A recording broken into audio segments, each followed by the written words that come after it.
Tim nasional Indonesia harus menang menghadapi Bahrain pada lanjutan putaran ketiga kualifikasi Piala Dunia 2026 zona Asia.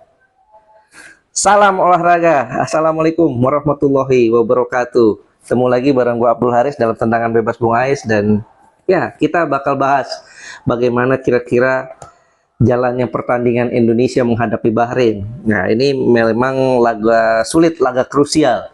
Setelah kemarin hari Kamis kita kalah dengan skor yang sangat menyakitkan, sangat memalukan, 1-5 di Sydney Football Stadium, markas tim nasional Australia, praktis peluang Indonesia untuk bisa lolos otomatis, lolos langsung dari putaran 3 ini agak berat. Karena memang masih ada 3 pertandingan lagi, tapi agak berat.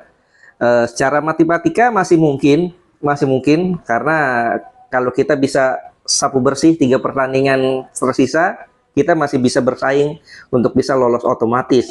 Tapi kan yang jadi catatan adalah menghadapi Bahrain, kemudian China, dan ada Jepang. Ada Jepang sulit. Jepang memang sudah lolos ke Piala Dunia, sudah memastikan tiket ke Piala Dunia dari grup C ini. Sekarang tinggal satu lagi, siapa yang akan menemani Jepang untuk lolos otomatis. Sangat sulit buat kita karena terakhir masih lawan Jepang. Paling masuk akal untuk dapat poin maksimal adalah saat kita menjamu Bahrain dan juga menjamu China. Dua-duanya main di kandang dan kans kita untuk menang cukup terbuka. Tapi tidak semudah itu.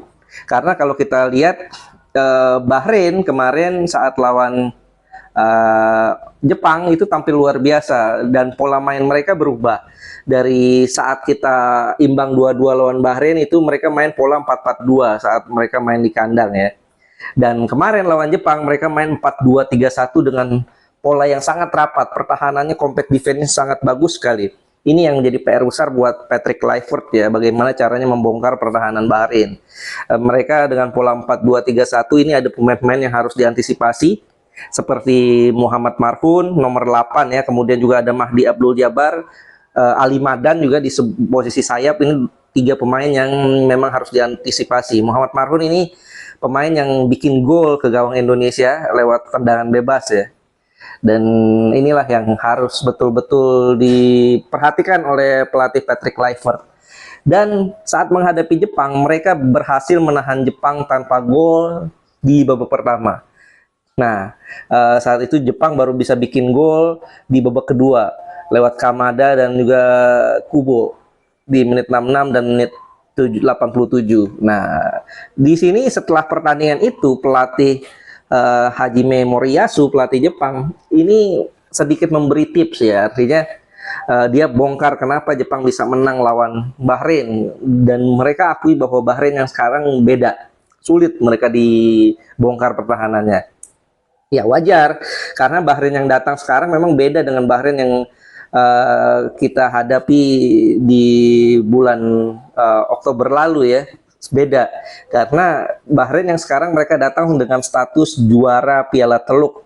Nah, ini tentu dengan status juara Piala Teluk ini akan mengangkat motivasi, percaya diri mereka untuk bisa bersaing dengan tim-tim lainnya. Nah, di situ setelah pertandingan Hajime Moriyasu mengatakan bahwa mereka mengubah pendekatan permainan.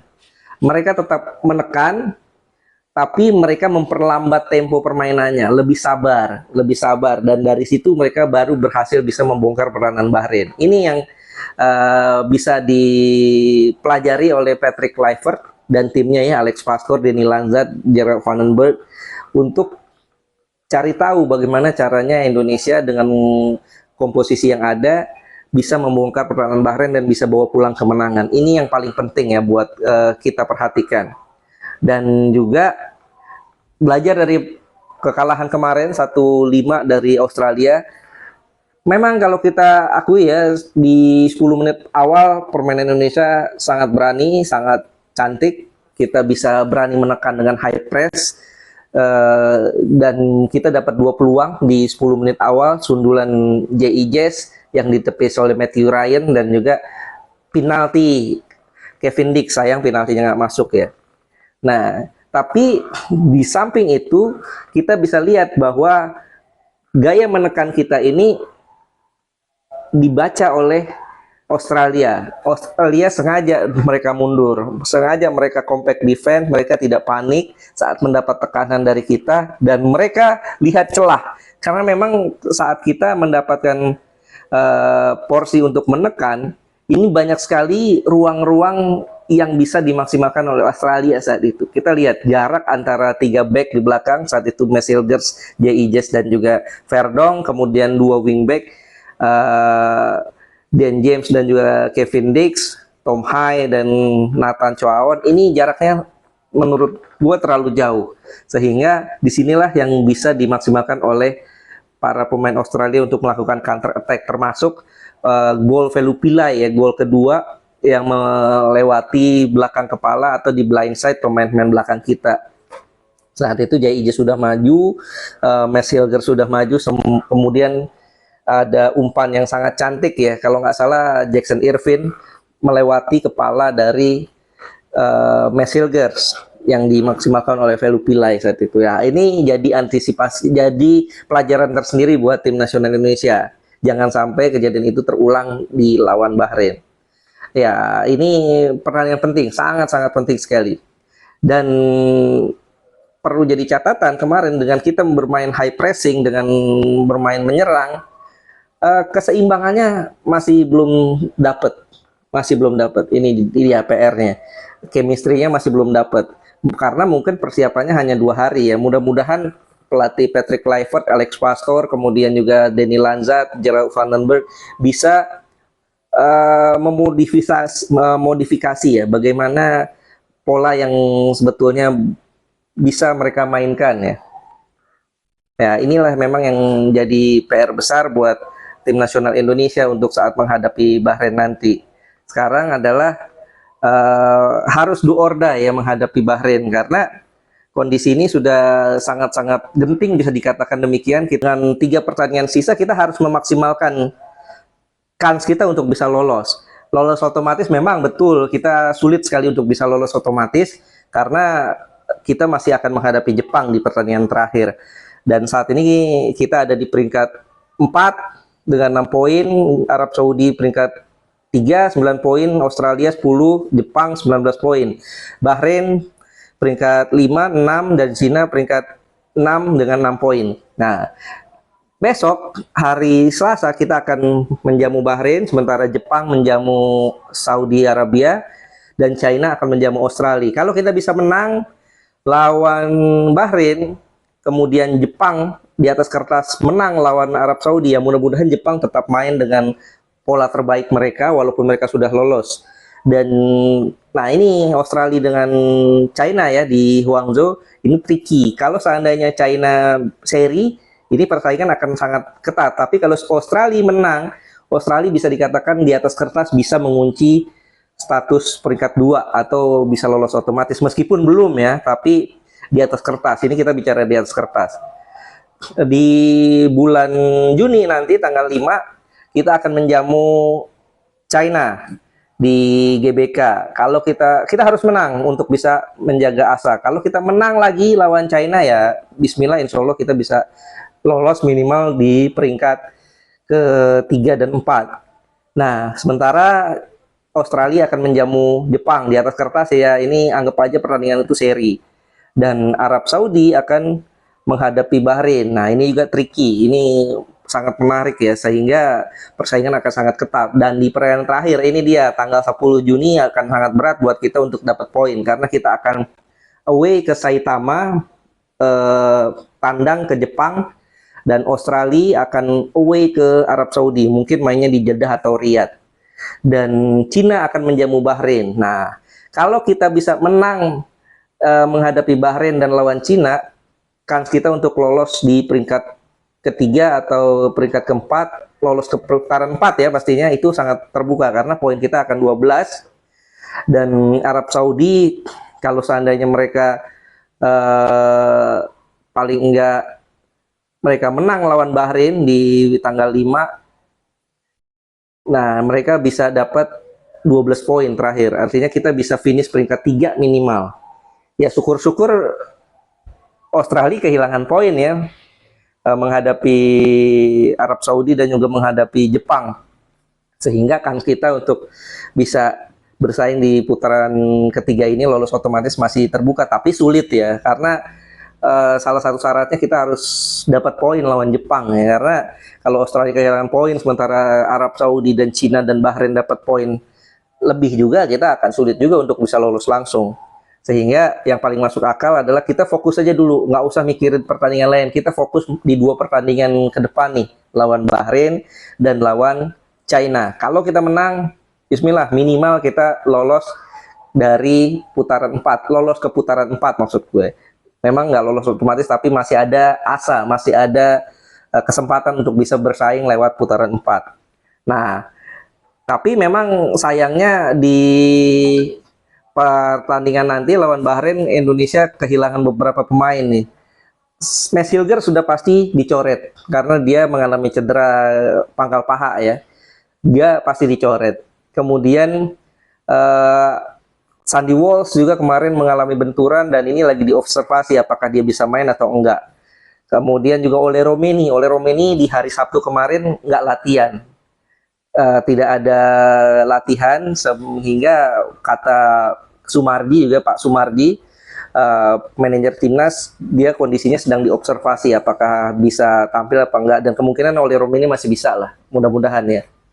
Dan kalau kayak gitu ya gue pikir mungkin akan ada rotasi nanti di lawan Bahrain ya, di posisi penjaga gawang ya. Kemungkinan gue yakin tetap akan memainkan pola 3 back 3-4-1-2. Bisa jadi posisi penjaga gawang nanti akan dirotasi. Martin Paes bisa jadi akan diistirahatkan, akan diganti Emil Audero. Ya bukan karena Martin Paes kemarin kebobolan 5 gol, tapi karena memberi kesempatan buat Emil Audero untuk bisa tampil. Memang Emil ini baru datang, tapi paling enggak chemistry-nya mudah-mudahan sudah bisa dapat ya dalam beberapa hari terakhir ini. Kan dia bergabung di tanggal 17 ya, 18 bergabung, artinya kan sudah 5 hari lebih ya. Dia beradaptasi dengan tim, berkomunikasi, mudah-mudahan dia bisa dapat. Nah, dan juga kasih kesempatan buat Emil ya, artinya sudah jauh-jauh terbang dari Italia, masa iya dia nggak dikasih kesempatan. Kemudian di belakang dengan pola 3-4-1-2 itu J.I. Jazz akan tetap jadi jenderal di lini pertahanan di tengah ya, dalam pola 3 back. Di kanan dan kirinya tidak ada Silger, tapi Justin Hapner sudah bisa tampil setelah kemarin lawan Australia terjerat sanksi akumulasi kartu. Nah ini menarik ya, dengan absennya Silger, Justin Hapner bisa tampil lagi di posisi itu. Dan untuk tandemnya gue berharap Rizky Ridho dimainin. Rizky Ridho ini punya kecepatan, punya fighting spirit yang bagus untuk bisa menghalau bola-bola atas dan juga bola-bola true pass ya. Ini yang sangat dibutuhkan dari seorang Rizky Ridho. Jadi 3 back itu gue berharap J.I. Jazz, Rizky Ridho, dan Justin Hapner. Di back kanan tetap Kevin Dix ya. Kevin Dix masih still the best ya untuk posisi back kanan. Dan di posisi back sayap kanan ini back sayap kiri, maksudnya tadi back sayap kanan adalah Kevin Dix, back sayap kiri adalah Calvin Verdong. Verdong kemarin lawan Australia main sebagai center back di posisi sebelah kiri, tapi memang mainnya bagus tapi kurang maksimal karena dia akan lebih maksimal kalau dimainkan sebagai back sayap kiri. Dean James istirahat dulu.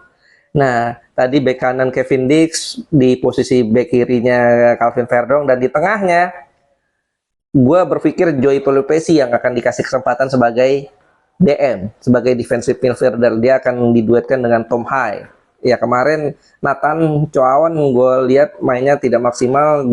Feeling gue akan dirotasi. Dia akan diistirahatkan di pertandingan kali ini. Nah di tengah, nah ini menarik. Kemarin Marcelino Ferdinand dimainkan sebagai bukan attacking midfielder, tapi berduet di depan bersama Rafael Strike. Nah ini gue melihat ada kemungkinan Marcelino Ferdinand atau Rafael Strike akan diistirahatkan, dan yang akan dimainkan di sana bisa jadi adalah Ole Romeni, Kemudian Ragnar sudah bisa main. Kemarin absen, sanksi akumulasi, sekarang sudah bisa main. Nah, satu posisi untuk Ragnar dan satu posisi untuk Ole Romeni. Tinggal siapa satunya lagi?